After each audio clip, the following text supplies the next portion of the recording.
What's up, guys? Welcome back to my channel, and if you're new here, then welcome to our little corner of the internet. We've taken a tiny break from current news, but this was posted 2 days ago. It's titled, "Is the US about to invade Cuba?" So without further ado, let's see what this video is about. Is Cuba about to fall and potentially become the US's 51st state? For the past couple of weeks, Cuba was in a total blackout.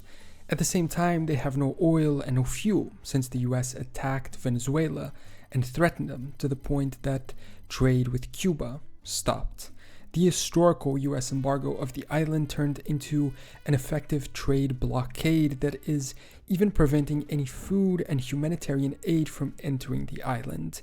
In February, UN experts condemned the administration's executive order targeting oil flows to Cuba through third countries, calling it a fuel blockade and warning that it threatened civilians and even violated international law. This US administration is desperately trying to apply pressure to the country so that it surrenders, helping them topple a regime that they dislike. So is Cuba about to be next on the list of conflicts started by President Trump? The next stop in a very familiar sequence of recent US pressure abroad. First Venezuela, then Iran, where a widening US and Israeli war is already shaking global energy markets. And now Cuba, a weakened island just 150 kilometers from Florida, sitting in the dark, half-starved of fuel, and openly discussed again in Washington, not as a neighbor to stabilize and help, but as a regime to finish off. That sounds dramatic, but it's very close to the language now being used. Reuters and... This is getting way... the situation is way more than what I expected. Associated Press both report that the island has gone months without Venezuelan oil, and Donald Trump has now openly talked about taking Cuba in some form, while Marco Rubio's State Department has kept pushing a hardline sanctions agenda. Marco Rubio, the Secretary of State, has been central to this line. He is the son of Cuban immigrants that fled the island when the revolution happened. He has a personal stake. Cuba has always been more than just another foreign policy file for him. It is personal, ideological, emotional all at once. That doesn't mean every position he takes is insincere, but it does mean that it influences the process and may lead the US down a path that isn't just bad for Cuban people, it's bad for the Americans too. You can hear that in the language coming out of DC. Not coexistence, not stabilization, but pressure, isolation, and the constant implication that the Cuban system should be pushed until it cracks, even if that involves military action.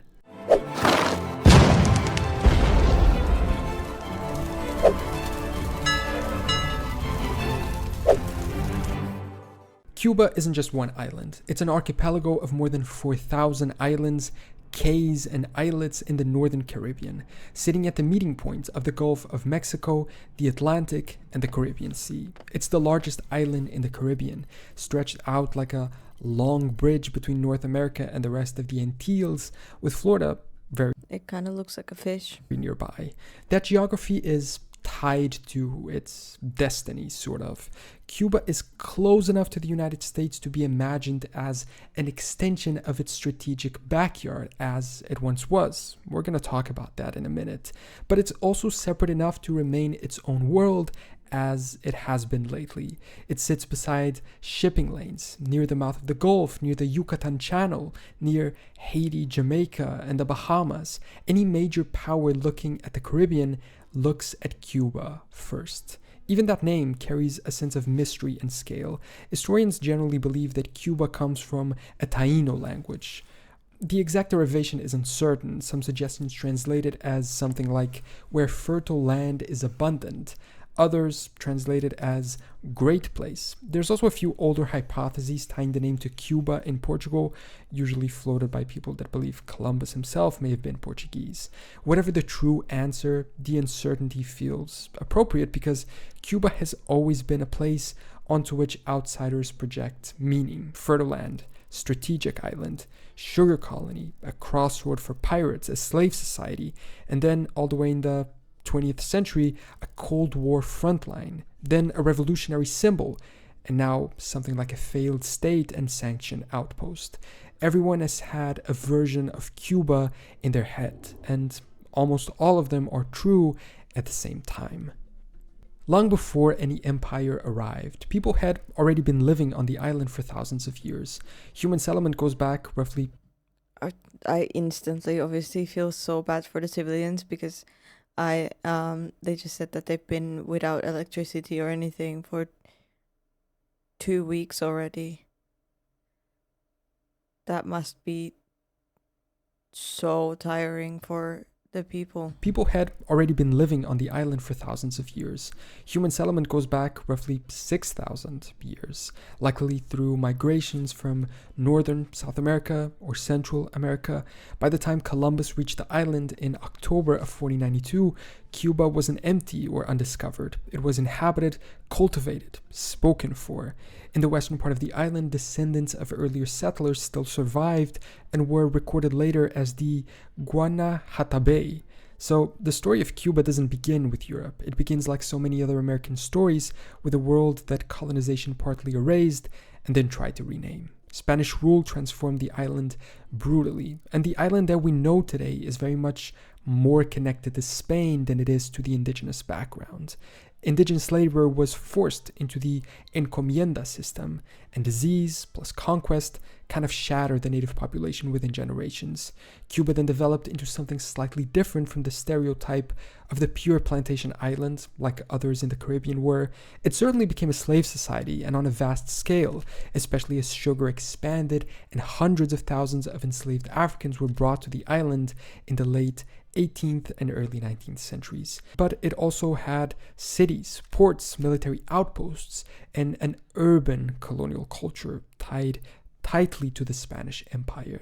That colonial legacy matters because modern Cuba inherited two things at once: deep inequality and deep strategic value. The island had plantation wealth, but it also had ethnic hierarchy, forced labor, dependency on exports, and a political order built around serving someone else's empire. First, it was the Spanish, but that would change. In the 19th century, while much of Spanish America had broken away, Cuba remained under Spanish sovereignty for a little longer. Independence movements came in waves, most famously with Carlos Manuel de Céspedes in 1868 and José Martí in the 1890s. Martí is the key figure here because he became the moral voice of an independent Cuba that would be neither Spanish nor North American property. That mustache looks like it has some weight to it. Wanted a sovereign Impressive. nation, not a handoff from one master to another, but that's not how history unfolded. The US intervention of 1898 broke Spanish rule, but it did not create full Cuban autonomy in the way the Cuban patriots had imagined. After the explosion of the USS Maine and the Spanish-American War, Spain was out, but Washington was in. Cuba formally became independent in 1902, yet the Platt Amendment gave the United States the right to intervene in Cuban affairs and locked in the lease of Guantanamo Bay. In other words, Cuba entered the 20th century free from Spain, but still under American shadow. This is one of the most important patterns in the whole story. Cuba's sovereignty has repeatedly been constrained, not only by internal dictatorship at home, but by external power just offshore. That is why Cuban patriotism is so often anti-imperial, even when the Cuban state itself is authoritarian. The republic that followed that semi-independence was unstable, unequal, and deeply penetrated by US capital. American money shaped sugar, tourism, utilities, even organized crime. Havana became glamorous on postcards, but not so good for the locals. There was also corruption, violent politics, and finally Batista, whose dictatorship after 1952 was repressive and backed by the United States. There's so much that has been going on, and in such a short time. I always get impressed because, like, some of these things happened less than 100 years ago, less than a lifetime ago. That's wild. This is the part that gets flattened in a lot of Cold War retellings. Castro did not take power in a functioning liberal paradise. He came to power in a country where many people were ready to gamble on revolution because they had nothing to lose against a regime that cared more about US interests than its own population. Then came 1959, and with it the event that still structures everything. Castro's revolution overthrew Batista and promised sovereignty, redistribution, literacy, dignity, and a break from dependency. It also rapidly became a one-party state, suppressed political opposition, aligned with the Soviet Union, and folded national independence into a highly centralized revolutionary system. These two truths have to sit together. The Cuban Revolution did expand education and healthcare and defied US domination. It also built an authoritarian state that denied pluralism and concentrated power in one party, even though a lot of reforms have taken place recently to sort of reshape that a little. But back then and up to today, Washington's answer to the revolution wasn't patient coexistence. It was sabotage, attempted invasion, and embargo. The Bay of Pigs failed, and in 1962, the US formalized the comprehensive embargo that still exists in one form or another today. The embargo has lasted so long that some people treat it like background noise, but it has never been a neutral background. It has always been a structural fact of Cuban life for more than 60 years. Even though trade with most of the rest of the world continued, it was just a US limitation. Now look, to say that the embargo is real is not to excuse the regime's mismanagement, but to say they're mismanaged also shouldn't erase the impacts of the unfair embargo. Both are true at the same time, and any serious explanation has to handle both. For decades, the Soviet Union cushioned that reality. After 1991, when the USSR collapsed, Cuba fell into what is called the special period, which is one of the harshest peacetime contractions any modern country has suffered without a full state collapse. Fuel vanished, transport broke down, food became scarce, and daily life narrowed into survival. This should perhaps be a warning to the US that this new blockade will also probably not result in anything new. But there is a key difference. Later in that period of survival, the special period, Venezuela became a new external lifeline, sending subsidized oil in exchange for doctors, soldiers, intelligence cooperation, and political alliance. That relationship wasn't a luxury for Cuba, it was an energy artery. So when Reuters and AP now report that the US actions against Venezuela have effectively choked off Cuban access to crude, that's not just another sanctions headline, it's the reopening of the deepest wound in post-Soviet Cuban history. And while Venezuela was an alternative to the USSR, there doesn't seem to be a third option waiting nearby to help them. Sure, China is an option, but they're pretty far away. And the only other thing that I can think about is Spain, the old colonizer, stepping up, given that their current leader is so against the acts of the current US administration. Oh God, please no. I think Spain should just sit back at this point. Wow. I mean, I don't know I don't know what to say, honestly. Like, for Cuba, to lose their independence. No, this would mean that they would lose their independence. They would become a state, not a country anymore, and America would it would become American land. No, I for because of a regime change.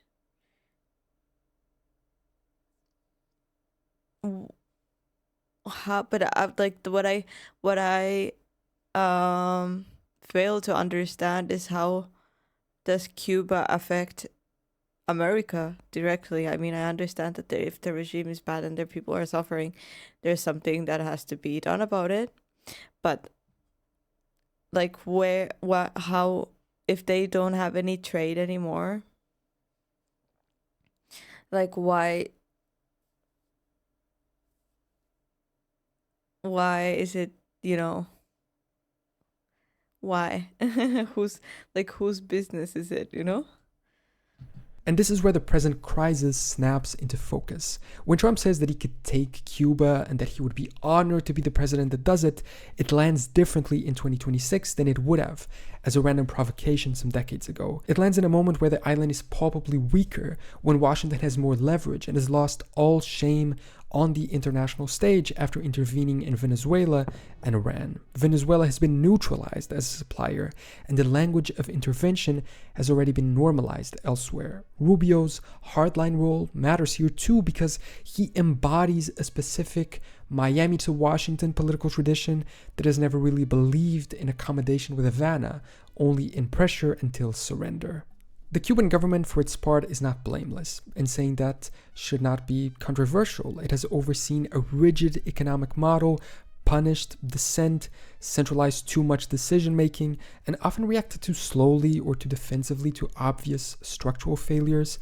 Associated Press reports that this blackout wave is also about decrepit plans, poor maintenance, and lack of investment.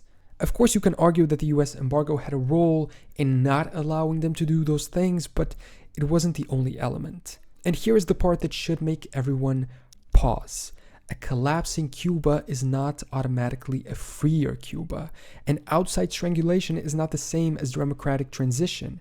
I mean, look at what happened in Venezuela. The US took Maduro out with the excuse of freeing the Venezuelan people from the ruling regime, but guess what? The regime is still there. It's just now friendly to America and lets US companies take advantage of Venezuelan oil. The people are as poor and repressed as they were before. The same thing could happen in Cuba. They could just open up to US tourism and real estate interests. It's like a conflict where no side is the good guys and the population is just stuck in the middle. But I also don't understand, why wouldn't they just do that? Like, isn't that good for them? Or do they think they would depend too much on America? Is that, But I don't know. So the question is not whether Cuba is in crisis. It obviously is. The question is what kind of ending people in Washington think they are writing. Because Cuba isn't just a communist state, not just a failed economy, not just a Cold War relic. It's a real place with real history, and right now it's being squeezed between its own exhausted system and the oldest embargo in modern history that has turned into a full-on blockade. And if that is where this story is going, then Cuba is not just experiencing a blackout. It's standing at the edge of the next intervention, maybe another special forces mission that will take out the country's leadership and place a friendly face there to the US. Maybe missile attacks that will take out the country's military and ability to defend themselves like they are doing in Iran, or maybe even a full-scale invasion by US soldiers. And what comes next is the big question. Will the US help Cuba actually transition into a free democracy? I doubt it. Will they fully annex the island either as a US territory or as a full-on 51st state? I mean, Puerto Rico would be pretty mad if they got overtaken by their neighbors, for sure. Will it place a friendly puppet regime in place that allows US businesses to exploit Cuba and its people for their resources? That would be my biggest bet. So I guess we're going to have to wait and see what happens and hope for the best for the Cuban people.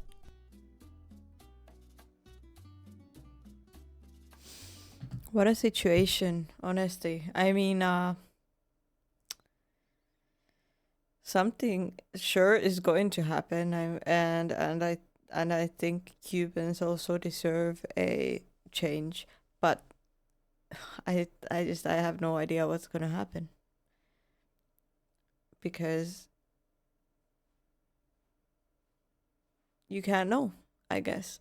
But I would love to hear your thoughts in the comments below, guys. Thank you for joining me for this video. I hope you found it informative. Please leave a like, subscribe if you haven't yet, and I'll see you guys in the next video. Bye.